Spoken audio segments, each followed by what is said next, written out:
使用前呢，先设定单位哈。我们单位的话就有每秒公尺哈，每小时公里啊都有哦，还有那个节速啊。那我们先设定到每秒公尺单位，然后呢，将风速感应器哈，它的两面，一面有固定锁的话，这个是背潮来源啊，这个是面潮来源这一面啊。那由远至近，逐渐靠近，好。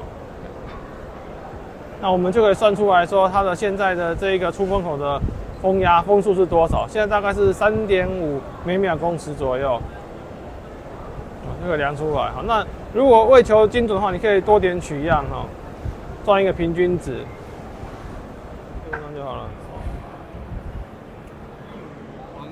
玩200吧，不会派去啊。这个不会，这个可以到每秒30公尺。来看一下。那要再快一点。好，真的吗？可以快一点。好啊，顺便看看您这边这个。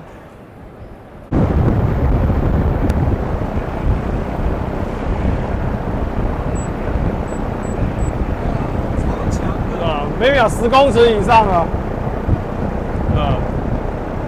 那这个可以到10.4，每秒10.4公尺。